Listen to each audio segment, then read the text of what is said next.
Khawar point میں خوش آمدید. چلو آپ ساتھ چلتے ہیں. بائے شمسہ اقبال.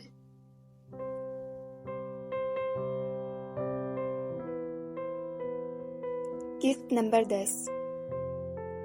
7-5 دن مسلسل ہسپتال میں رہا تھا. GHQ میں بھی اس کا آنا جانا لگا رہا تھا. آج جب ان زخمیوں کی حالت خطرے سے باہر تھی تو وہ 3 دن کی لیو لے کر گھر آیا تھا. تھکن سے اس کا برا حال تھا. خود اس کی اپنی طبیعت بھی ٹھیک نہ تھی. ماہی نے اسے کتنی بار آرام کرنے کی تاکید کی مگر وہ کام میں لگا رہتا.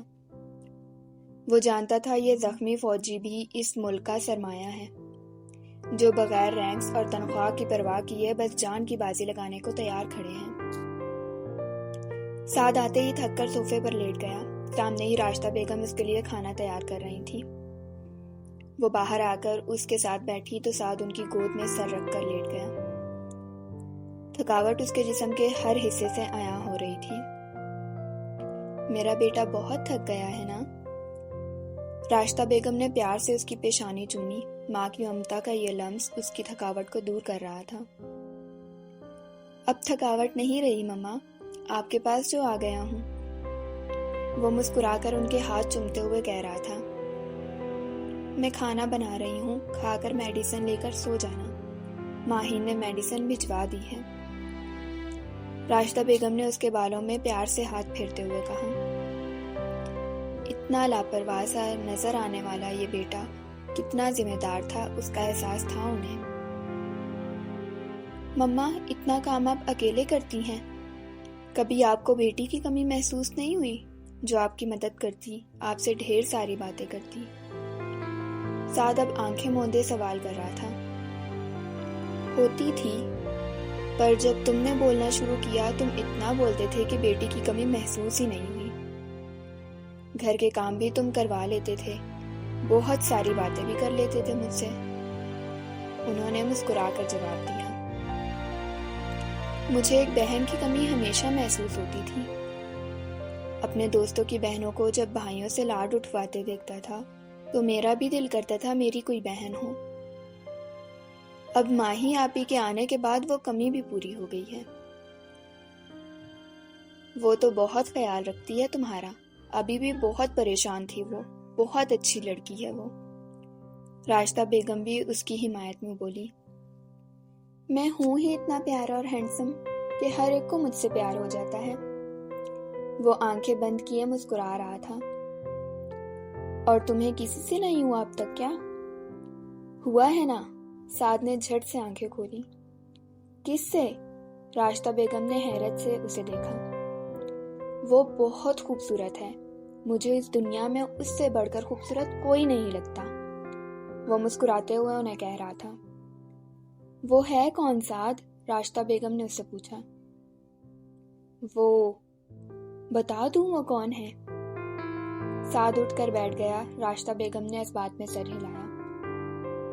وہ اصل میں وہ میجر جنرل ذیشان کی وائف ہیں، یعنی کہ آپ most beautiful lady in the world. Saad نے ان کے گال پر پیار دیا اور کمرے کی طرف دوڑ لگا دی. راشدہ بیگم کو جب بات سمجھ آئی وہ اس کے پیچھے آئی مگر تب تک وہ دروازہ لاک کر چکا تھا. اب کمرے میں اس کے کہکہے گونج رہے تھے. ہادی کمرے میں سونے کی تیاری کر رہا تھا. حیدر کسی کام سے مارکیٹ گیا تھا. موسم بہت خراب تھا اور راستے بھی خراب تھے. 12 بجنے کو تھے اور حیدر کا کوئی اتا پتہ نہیں تھا. ہادی اسے فون کرنے کا سوچ ہی رہا تھا جب اس کے موبائل کی بیل بجی. ایک انجان نمبر سے کال آ رہی تھی. اس نے کال ریسیو کی. آپ میجر ہادی بات کر رہے ہیں؟ فون کرنے والے نے استفسار کیا. جی میں ہادی بات کر رہا ہوں، آپ کون؟ ہادی کو حیرت ہوئی اتنی رات کو کال کرنے والے اس انجان بندے پر. میجر حیدر کا ایکسیڈنٹ ہو گیا ہے، ان کی حالت بہت سیریس ہے. ان کے موبائل سے آپ کا نمبر لے کر ہم بتا رہے ہیں. جسم سے روح کھینچنا کسے کہتے ہیں اس کا اندازہ ہادی کو اس وقت ہوا تھا. اس کا دماغ مکمل معاف ہو چکا تھا. اس کے آگے اس بندے نے کال پر کیا کہا ہادی کے خاک پر لینا پڑا۔ چند لمحوں بعد جب اسے ہوش آیا تو باہر کو دوڑا۔ اسے لگا اس کا چہرہ بھیگ رہا ہے، وہ آنسو تھے شاید۔ ایک آرمی آفیسر جو سخت دل مشہور تھا، اس کا دل کیسے اپنے دوست کے لیے نازک تھا، اس کا اندازہ اس کا چہرہ دیکھ کر ہو رہا تھا۔ کسی کو انفارم کرنے کو جب کنٹرول روم میں جانے کے لیے وہ کانفرنس ہال میں داخل ہوا، اس کا پورا وجود پسینے میں بھیگ چکا تھا۔ جو ہی وہ کانفرنس ہال میں داخل ہوا، یکا یک روشنی کا ایک دھماکہ ہوا، پورا ہال روشن ہو گیا۔ Happy birthday to you, happy birthday to you, happy birthday dear Hadi, happy birthday to you. سامنے ہی حیدر کھڑا تھا، اس کے ہاتھ میں ایک کارڈ تھا۔ پورے ہال کو خوبصورتی سے سجایا گیا تھا۔ سامنے میز پر ایک 3 سٹیپس والا کیک سجا تھا اور وہاں سب لوگ موجود تھے۔ جان میں جان آنا کسے کہتے ہیں، موت کو چھو کر واپس زندگی کی طرف آنا کسے کہتے ہیں، اس کا اندازہ ہادی کو اس وقت ہوا تھا، حیدر کو صحیح سلامت دیکھ کر۔ ہادی کے تاثرات دیکھ کر حیدر کو معاملے کی سنجیدگی کا اندازہ ہوا تھا۔ ہادی آگے بڑھا، حیدر کے پاس پہنچا۔ حیدر ابھی تک اس کے تاثرات جانچنے میں لگا تھا۔ اس سے پہلے کہ وہ جانچ پاتا، ہادی نے ایک مکہ اس کے منہ پر دے مارا۔ وہ ذرا لڑکھڑایا، ایک مکہ اس کی بازو پر مارا۔ اگلے ہی لمحے وہ اس کے گلے لگا، اسے گالیوں سے نواز رہا تھا۔ حیدر جانچتا تھا اس کی اس بات پر ہادی پر کیا گزری ہوگی۔ وہ چہرہ سے ہلاتے ہوئے اس کے گلے لگا تھا۔ میں کہتا ہوں اتنی محبت لیلا کو مجنوں سے، رانجھے کو ہیر سے اور کسی بھی محبوب کو کسی محبوبہ سے نہیں ہوئی ہوگی جتنی یہ ایک دوسرے سے کرتے ہیں۔ ساتھ جو ویڈیو کال پر سارا منظر دیکھ رہا تھا، ان کا یہ ایموشنل سین دیکھ کر مسکراتے ہوئے بولا، ان میں سے اگر ایک لڑکی ہوتا تو ان کے گھر والوں کو ان کی شادی کے لیے لڑکی ڈھونڈنے کی ضرورت نہ پڑتی۔ ساتھ کی اس بات پر وہاں سب کا کہکہا گونجا تھا اور اب حیدر اور اس کے دوست ہادی کو پکڑے اس کے منہ پر کیک مل رہے تھے۔ اور اس کے بعد تمنا ڈب کا مزہ بھی چکنا تھا ہادی نے، اور یہ خوبصورت پل کیمرے کی آنکھ میں محفوظ ہو رہے تھے۔ شادی کی پہلی سالگرہ مبارک ہو۔ رات کے 12 بجے میں نے اسے جگا کر مسکراتے ہوئے اسے مبارکباد دی۔ اس نے پہلے اچنبے سے مجھے دیکھا، پھر مسکرا کر مبارکباد وصول کی اور آنکھیں موندے لیٹا رہا۔ میرے لیے اس کا یہ انداز نیا نہیں تھا۔ اس 1 سال میں اس نے بہت کم دفعہ اپنی محبت کا اظہار کیا تھا۔ ایسا نہیں تھا کہ وہ اظہار کے معاملے میں کنجوس ہے۔ ہاں، وہ زبان سے اظہار کے معاملے میں بہت کنجوس ہے۔ وہ محبت کا اظہار اپنے عمل سے کرتا ہے۔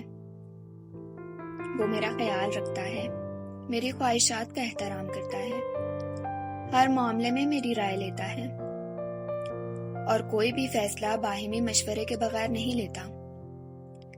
سب سے بڑھ کر وہ میری عزت کرتا ہے۔ ہاں، اظہار وہ تب کرتا ہے جب وہ ایک بے اختیاری کی گرفت میں ہوتا ہے یا جب کوئی خوبصورت لمحہ اسے مسمرائز کر دیتا ہے، اور اس کا یہ کبھی کبھی محبت کا اظہار کرنا روز روز کے اظہار کے مقابلے میں محبت کی قدر کو بڑھا دیتا ہے۔ آج اسے وش کرنے کے بعد میں نے ایک گفٹ پیک اس کے سامنے رکھ دیا اور کندھے سے ہلا کر اسے گفٹ کی طرف متوجہ کیا۔ اس نے حیرت سے مجھے دیکھا اور پھر ٹیک لگا کر بیٹھنے کے بعد گفٹ کھولنے لگا۔ میں اس کے عین سامنے بیٹھ گئی۔ ایک بڑے فریم میں ہماری شادی کی تصویر موجود تھی۔ تصویر میں موجود وہ لمحہ اتنا مکمل تھا کہ وہ ان لمحوں میں کھو گیا۔ تمہاری زندگی کا سب سے خوبصورت لمحہ کون سا ہے؟ میں نے تصویر کی جانب دیکھتے ہوئے سوال کیا۔ جب پہلی بار تم نے میری امامت میں اپنی فجر کی نماز پڑھی تھی۔ جانتی ہو میرا دل کیا چاہ رہا تھا؟ کہ یہ نماز کبھی ختم نہ ہو۔ سورہ رحمان پڑھتے ہوئے ان لمحوں میں میرا دل حقیقت میں مجھ سے کہہ رہا تھا، اور تم اپنے رب کی کون کون سی نعمتوں کو جھٹلاؤ گے۔ میرے لیے اس سے خوبصورت اظہار کوئی نہ تھا۔ اس نے تصویر ایک طرف رکھ کر میرے دونوں ہاتھ تھام لیے اور محبت و اپنائیت سے بھرپور لہجے میں بولا، محبت سے بھرپور ایک محرم اور شرعی زندگی کا ایک کامیاب سال بہت بہت مبارک ہو۔ بولو، کیا تحفہ چاہیے تمہیں آج؟ میں نے اپنے مجازی خدا کو دیکھا، جس نے آج کے دن محبت کے اتنے خوبصورت اظہار کا تحفہ دیا مجھے۔ تمہاری امامت میں تہجد کی ایک نماز۔ میں نے اپنا تحفہ مانگا۔